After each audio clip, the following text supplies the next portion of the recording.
ND designed two setups A and B as shown below. He began to boil the seawater liquid.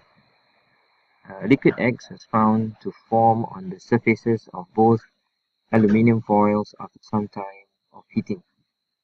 So what happens is heat is applied to the saucer and that heats up the seawater. Right, so when the seawater absorbs heat, when heat is absorbed, liquid water is converted into uh, gaseous water vapor. Right, so when water is absorbed, the water absorbs heat, it evaporates, which means liquid water is now changed into gaseous water vapor. Water vapor will rise, and when it touches and when the water vapor touches the aluminium foil, when the aluminium foil folded, the aluminium foil here is at room temperature. So the warmer water vapor, when it touches a colder temperature, it loses heat, and when it loses heat, the water vapor will change back into liquid water. Okay, so just revision. Okay, in case you have forgotten, when water gains heat, right?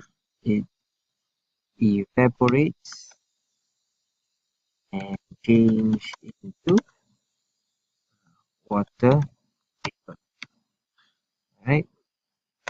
So water is liquid, gains heat, change into water vapor, which is gas, right? And the opposite is true when water vapor,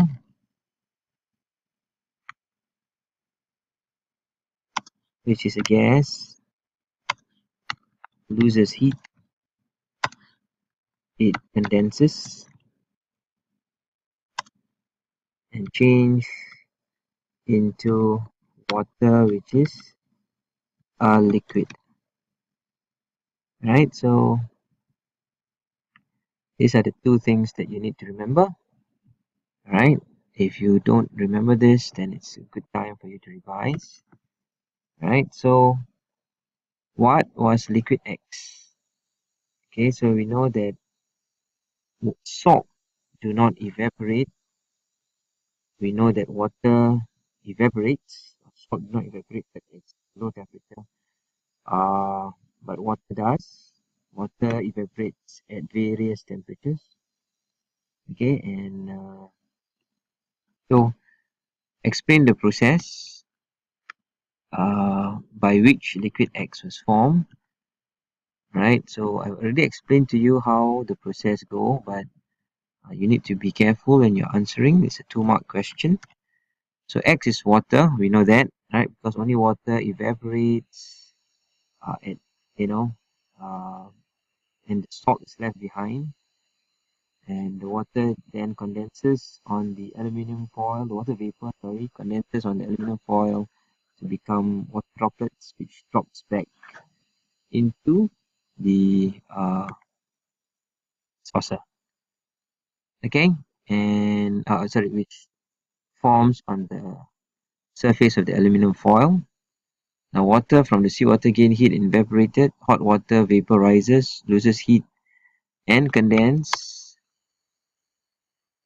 as it touches the cooler surface. So this is almost a standard answer for evaporation and condensation questions. So it is worthwhile for you to remember and memorize, and understand, not just memorize but understand, so that if they do tweak the question in any way that they can, you would still be able to understand and apply this knowledge here accordingly. Alright, in which setup A or B will there be more liquid X collected in its saucer? Alright, so we know that setup B. Why? Because aluminum foil, because setup B, the aluminum foil has a greater exposed surface area for the water vapor to condense. Alright, so this is the answer to this question. It is quite common. So please do review the videos several times so that you understand. Thank you.